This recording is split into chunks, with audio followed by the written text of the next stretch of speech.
किंतु एक नाम हम लोगों के विमर्श से छूट जाता है। मैं चूंकि जयंत जी बैठे हुए हैं तो मैं उस नाम को मैं यहाँ पे सबके सामने रखना चाहूँगा। मैं चाहूँगा कि जो जिज्ञासु हैं वो एशियाटिक सोसाइटी और जो कलकत्ता में और जो लाइब्रेरीज हैं उनके बारे में ठीक से अध्ययन करें और समझें और उनके योगदान को एक बार फिर से केंद्र में लाएं। ये नाम है आचार्य सतीश चंद्र मुखोपाध्याय। ये एक ऐसा व्यक्तित्व था, ये विवेकानंद जी के क्लासमेट थे, उस बैच के टॉपर थे। उनके क्लास फ्रेंड में सर आशुतोष मुखर्जी थे। आशुतोष मुखर्जी की चर्चा हुई मैथमेटिशियन और जूरिस्ट के रूप में, और बहुत जीवन भर अविवाहित रहे। और उन्होंने एमए किया प्रेसिडेंसी कॉलेज से, बहुत तेज थे, और फिर बीएल किया। बीएल करने के बाद हाई कोर्ट में वकील भी हुए, जिस सर आशुतोष मुखर्जी भी हुए। वो एमएससी 2 किए, डुअल एमएससी, उसके बाद वो एडवोकेट हुए, फिर जस्टिस भी हुए, फिर चांसलर भी हुए, बहुत कुछ हुए। इन्होंने एक जब ये जो इंडियन यूनिवर्सिटीज एक्ट का जो आया प्रावधान, उसको पढ़ने के बाद इनमें बहुत बड़ा एक क्षोभ पैदा हुआ। उस क्षोभ ने, और ऑलरेडी उस दिशा में चिंतन चल रहा था, अरविंदो वगैरह भी थे ऑलरेडी उस क्षितिज में, और इन्होंने एक डांस सोसाइटी की स्थापना किया। वहाँ पे एक डांस मैगजीन निकाली। डांस सोसाइटी का जब स्थापना किया था तो उस समय रविन्द्रनाथ टैगोर, अरविंदो, सब लोग थे उसमें, और उसका लक्ष्य केवल यही था कि स्वदेशी जो हमारा चिंतन है उसके अनुरूप हमारी शिक्षा भी होनी चाहिए, शिक्षा को उस दिशा में देना। और इसका अर्थ ये नहीं था कि जो यूरोप में और जगहों पे विकसित देशों में उस समय के इंडस्ट्रियलाइज्ड नेशंस में जो इंडस्ट्रियल रिवॉल्यूशन हो रहा था उसकी उपेक्षा करना, उससे फायदा ही उठाना, क्योंकि देश के लिए हमें उसकी भी आवश्यकता है। और अपने स्वदेशी जो स्व की बात कई बार उठी यहाँ पे, उसको छोड़ना नहीं, मूल में केंद्र में उसको रखते हुए हम जहाँ भी ज्ञान जो कुछ भी उपलब्ध है उसका फायदा उठाना। तो इन्होंने वो पहले डांस सोसाइटी बनाई, एक भागवत चतुष्पाठी एक शुरू किया, और उसको अपने बूते पर। उसके बाद डांस सोसाइटी के ही तत्वाधान में डांस मैगजीन आती थी, जिसके लेख जो है इतने इंस्पायरिंग होते थे कि अंग्रेजों के लिए काफ़ी चिंता का विषय बन गया था, काफ़ी चिंता का विषय स्वराज्य और स्वदेशी पे। उसके बाद उन्होंने बंगाल नेशनल कॉलेज करके स्थापित किया। उसके पहले बंगाल नेशनल कॉलेज स्थापित करने के पहले उन्होंने national education commission of Bengal बनाया। ये जो national education commission of Bengal बना, इसकी पहली मीटिंग में ये सभी लोग थे, रविन्द्रनाथ टैगोर थे, अरविंदो घोष थे, आपके आशुतोष मुखर्जी थे, राधा कुमुद मुखर्जी थे, बहुत बड़े बड़े लोग थे, कुछ जस्टिस, कुछ राजा लोग भी थे। और वहाँ पे ये हुआ कि हम लोगों को एक नेशनल कॉलेज एजुकेशन पॉलिसी चाहिए और उसके तत्वाधान में नए संस्थान बनाने चाहिए। ये मौलवी जी तो का बाद में ये सब समय आता है, उसके पहले का ही खंड है। और उन्होंने फिर वो उसी, अब ज़्यादा समय कम है और सब लोगों को भूख लगी होगी, ये national education council of Bengal जो बना, उसके तत्वाधान में फिर नेशनल बंगाल कॉलेज एक बना, एक नेशनल टेक्निकल इंस्टीट्यूट बना। 2 नेशनल टेक्निकल इंस्टीट्यूट जो है इंजीनियरिंग शिक्षा के लिए था, और वो वहीं पे वो इंजीनियरिंग जो कि प्रैक्टिस बेस्ड इंजीनियरिंग थी। आज की इंजीनियरिंग जो पढ़ाई जाती है वो कंप्यूटर पर सब कुछ हो जाता है, मालवी जी वाली इंजीनियरिंग थी, जिसमें उन्होंने वर्कशॉप खोले, सिरामिक का सब फैब्रिकेशन की वो पूरी फैसिलिटी थी। इस कैंपस के जितने फैन वन थे सब इसी वर्कशॉप में बने हुए थे। मगर आप उस विषय में आज नहीं जाऊँगा, मगर कहने का मतलब ये था कि वो इंजीनियरिंग का प्रैक्टिकल जो एस्पेक्ट था उस पर जोर था। और उसमें हमें थोड़ा सा इतिहास को देखना पड़ेगा। यहाँ बैठे हुए उपाध्याय जी भी, वो आसी मजुमदार साहब ने सतीश चंद्र मुखोपाध्याय का जो फ्रीडम स्ट्रगल किताब है उसमें जिक्र किया हुआ है। देखना पड़ेगा कि नेशनल जो टेक्निकल इंस्टीट्यूट था उसके फर्स्ट प्रिंसिपल कौन थे। Most likely sir Ashutosh Mukherjee थे फर्स्ट प्रिंसिपल, और नेशनल कॉलेज जो था अब बंगाल, उसके फर्स्ट प्रिंसिपल के रूप में अरविंदो घोष को लाया गया बड़ौदा से। अरविंदो घोष तब तक बड़े स्टैब्लिश्ड हो गए थे, उनकी राइटिंग से अंग्रेज हिलते थे। हाँ, उनके बहुत पावरफुल राइटिंग थी उनकी, और उनके मतलब आज भी पढ़ेंगे तो झकझोर देगा आपको। चाहे वो गीता पे हो, चाहे वो स्वराज पे हो, चाहे वो स्वदेशी पे हो, ये सब शब्द जो हैं पहले से ही हमारे डिस्कोर्स में, हमारे विवर्स में थे। गांधी जी बाद में आए हैं, स्वराज और स्वदेशी वगैरह सब कुछ था। अरविंदो घोष प्रिंसिपल बने 1907 में। उन्होंने फिर अंत में उनकी गिरफ्तारी की नौबत आ गई थी, हम ज़्यादा डिटेल नहीं जाएंगे। तो वहाँ से वो गायब हुए और पांडिचेरी चले गए। और उस पीरियड में फिर सतीश बाबू ही उसके सब कुछ थे, फिर उन्होंने प्रिंसिपल के रूप में इनको गाया। उस समय के लिए सतीश बाबू उसके प्रिंसिपल का भी काम किया और सुपरिटेंडेंट का।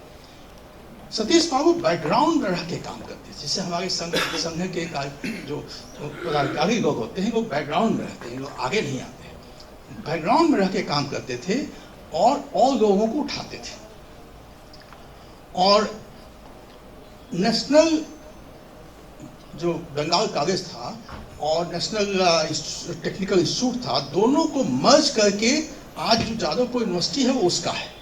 मैं कल जादवपुर यूनिवर्सिटी के इतिहास को इसी क्यूरियोसिटी बस मैंने उनके वेब पेज पे गया तो वहाँ पे सतीश बाबू का नाम ही गायब है, क्योंकि वो स्वदेशी विचारधारा के थे, वो आध्यात्मिक परंपरा से जुड़े हुए थे देश की, उसकी वहाँ पे आवश्यकता नहीं है। सर आशुतोष मुखर्जी का नाम है कि उनका नाम नहीं है। विकिपीडिया में आप जाएंगे तो नेशनल एजुकेशन काउंसिल के फाउंडर के रूप में इनका नाम आता है सतीश बाबू का। सतीश बाबू का नाम जो है वो नेशनल बंगाल कागज के नाम उसमें भी संदर्भ में भी आता है, जानने वाले लोग भी जानते हैं। इनके विद्यार्थियों में एक से एक हुए। राजेंद्र बाबू इनके विद्यार्थी थे, वो भी डांस सोसाइटी मैगजीन के लिए लिखते थे, डांस मैगजीन के लिए। इनके कृष्णदास जो सेक्रेटरी थे गांधी जी के, वो इनके विद्यार्थी थे। कृष्णदास नामी उनके सेक्रेटरी, बहुत दिनों तक सेक्रेटरी थे गांधी जी के। तो ये इतना बड़ा व्यक्तित्व, गांधी जी भी जिनके सामने झुकते थे, हर लोग उनके सामने झुकता था, उस व्यक्तित्व को इस विमर्श में लाने की जरूरत है, क्योंकि वो उस कालखंड में उन्होंने साइंस एंड टेक्नोलॉजी एजुकेशन को अपने स्वदेशी प्रारूप के साथ, अपने स्वराज की भावना के साथ, स्वराज का मतलब ये नहीं स्वतंत्रता हमको मिल गई तो हमको स्वराज मिल गया है। अभी हमको स्वराज का जो कंसेप्ट है वो बहुत व्यापक है, और वो जो स्व का असली जो बोध है वो बोध है, उस दिशा में नहीं जाऊंगा, मगर उस बोध, उस जनमानस तक पहुंचाना विद्यार्थियों के बीच में ये बहुत बड़ा कठिन काम है और उसकी आवश्यकता है। मेरा केवल कहना इतना ही था कि इसमें से कुछ लोग खोजी लोग अगर एशियाटिक सोसाइटी की लाइब्रेरी जो है जादवपुर यूनिवर्सिटी के आर्काइव्स में यदि हों, एक जादवपुर यूनिवर्सिटी के कैंपस के बाहर में एक छोटी सी office national council of education का है, जहाँ से 2 किताबें वहाँ से मिल सकती हैं। वो 2 किताबें क्या हैं? जब 100 दिन का शताब्दी वर्ष जब आया सतीश बाबू का, तो तरुण सेन जी जो शिक्षा मंत्री थे, हमारे यहाँ कुलपति थे, यहीं से शिक्षा मंत्री बन के गए थे। तो तरुण सेन जी को ये पता चला कि अंतिम समय में, अंतिम 30-40 साल यहीं पे उस आध्यात्मिक एक उनका पक्ष था सतीश बाबू का, उसमें हम डिटेल में नहीं जाएंगे। तो काशी में रहते थे, बड़े विरक्त भाव से रहते थे। उस पीरियड में एक यहाँ के प्रोफेसर थे, प्रोफेसर मलानी, इंग्लिश और इकोनॉमिक्स के प्रोफेसर थे, और बड़े अंग्रेज हैटूट वाले थे, और ये एकदम शुद्ध स्वदेशी वाले थे।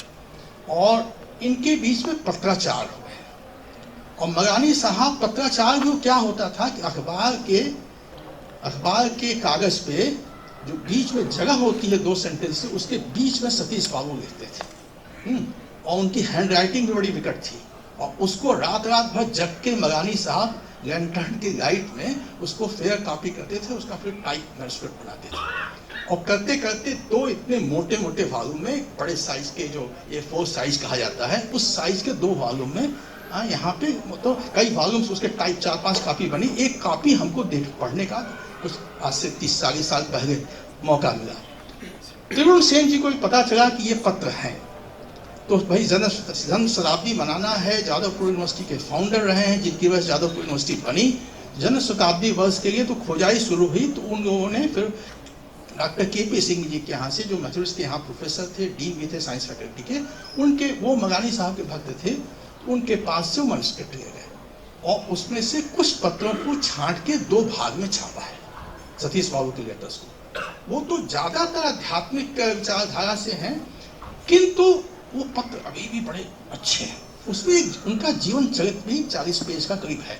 उस जीवन चरित्र से एक झलक मिल जाएगी कि कौन सा वो व्यक्तित्व था जिस व्यक्तित्व ने इतना बड़ा काम उस समय में किया। मुझे ऐसा लगता है कभी कभी कि अपने इंजीनियरिंग कॉलेज को जो बेंको बना, बेंको और मिनमेट और कॉलेज ऑफ टेक्नोलॉजी, उसका जो डॉक्यूमेंट बना है वो वहाँ से इंस्पायर्ड था। उसमें वो लोग भी इन्वॉल्व थे क्योंकि वो उसके पहले उसका प्रिकर्सर था, वो पहले ही हो चुका था। तो मैं ये नाम एक आपके विमर्श में गाना चाहता था और मैं चाहता हूँ कि इस पे इनके इस मनीषी को जो स्थान मिलना चाहिए स्वतंत्रता आंदोलन के संग्राम में, क्योंकि अभी तो क्रांतिकारियों के साथ उनका जो संबंध था, निवेदिता आदि के साथ, उस सब पे मैं नहीं गया हूँ, बहुत लंबा विषय हो जाएगा। मगर जो शिक्षा के क्षेत्र में और विज्ञान की शिक्षा, विज्ञान और तकनीकी की शिक्षा के क्षेत्र में जो उनका योगदान था वो बहुत ही महत्वपूर्ण था।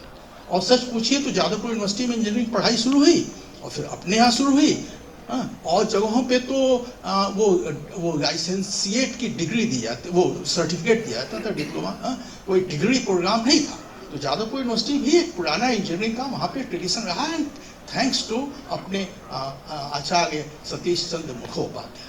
उस जमाने में उन्होंने सोचा था और उनके बारे में बहुत कुछ घंटों आदमी बोल सकता है, बहुत कुछ सोच सकता है, किंतु मैं चाहूँगा कुछ लोग उनके नाम, उनके काम और व्यक्तित्व और उन सब जो उन्होंने जितनी बहुत चीज़ें किया उन्होंने, उसका एक इतिहास इकट्ठा करें, वो आर्काइव्स में वहाँ मिलना चाहिए और इनको अपने विमर्श में इनको लाना चाहिए। इस मनीषी का नाम अरविंदो का आता है, सबका आता है, ये नाम छूट जाता है।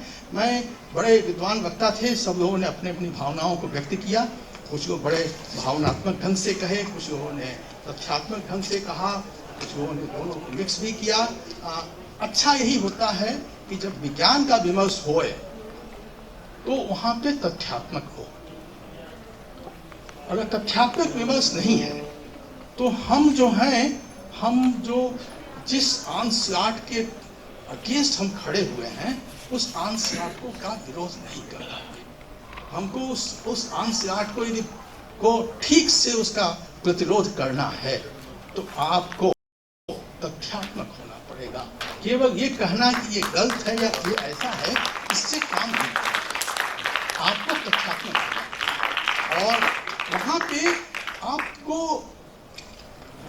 भावनाओं को नहीं उठाना है, आपको तथ्य ऐसे देने हैं कि दूसरा आदमी स्वयं झुक जाए उस तथ्य के आगे, उसको मौन होना पड़े। तो ये तथ्यात्मक, और ये जितने वैज्ञानिकों का नाम आज लिया गया, एक एक जो है अपने में बहुत बड़े ग्रंथ के वो हैं, तो कि वो एक अपने में एक बहुत बड़ा चैप्टर है। बहुत टॉल फिगर्स थे, बहुत ही बड़े बड़े लोग थे। तो आशुतोष मुखर्जी जी का आज भी मैथमेटिक्स के योगदान को याद किया जाता है। जस्टिस भी थे, मैथमेटिशियन भी थे, फिजिक्स की भी डिग्री लिए थे। ISCS में CV रमन को लाने वाले इंडियंस वही थे, उन्होंने ही उनके टैलेंट को पहचाना और उनको मौका दिया, वो उस समय अध्यक्ष थे उसके। और महेंद्र लाल सरकार का एक चीज मैं भूल गया कहना, एक चीज और कहना चाहता हूँ। डॉक्टर महेंद्र लाल सरकार जो थे, अभी मैं इनको रुचिर को बता रहा था कि वो श्री रामकृष्ण परमहंस देव के पर्सनल फिजिशियन थे। अंतिम दिनों में जब उनको कैंसर हुआ था तो उनकी चिकित्सा में यही रहते थे। ये अग्नास थे, जो नास्तिक आस्तिक को दोनों के पड़े थे, अग्नास थे। आप कुछ भी कहिए हम सुनने को तैयार हैं, किंतु हम आस्तिक भी नहीं है, नास्तिक भी नहीं है। तो अग्नास थे और मगर बाद के दिनों में उनका जीवन बदल गया। हाँ, जब रामकृष्ण देव का शरीर छूट गया और वही प्रेरणा पाके उन्होंने ISCS, जो Indian association for cultivation of science है, उसकी स्थापना किया और उसका बहुत बड़ा योगदान है। तो हम ज़्यादा इसमें कहना नहीं चाहते हैं, ये अच्छा प्रयास है, मगर ऐसे कुछ चीज़ों को तथ्यात्मक ढंग से छोटे छोटे पैम्फलेट लाने चाहिए जो कि विद्यार्थियों के लिए प्रयोग हो सके। बोलने को बहुत बोल चुके हैं हम लोग, हाँ, मगर कुछ अब डॉक्यूमेंटेशन होना चाहिए जो कि तथ्यात्मक हो, एक एक शब्द उसका वेरीफाइड हो और तथ्य से युक्त हो, और वो वो हमारे टेक्स्ट बुक में इस सब में आना चाहिए, जूनियर हाई स्कूल और हाई स्कूल इंटरमीडिएट कॉलेज के, तब जाके बात आगे बढ़ेगी। अन्यथा हम कहते रहेंगे और बात खत्म हो जाएगी सभाओं के बाद। इस चंद शब्दों के साथ मुझे लोग दिखाई दे रहे हैं, बड़ी खुशी हो रही है। इन सभी बटुक को मेरा प्रणाम। ये वेद अध्ययन केंद्र भाव से इसकी स्थापना की गई है। वहाँ पे केंद्र जो बना है उसके शुरुआत के उसमें प्लानिंग में मैं भी कुछ थोड़ा बहुत, मेरा भी छोटा मोटा योगदान था इस साइट के सिलेक्शन आदि में।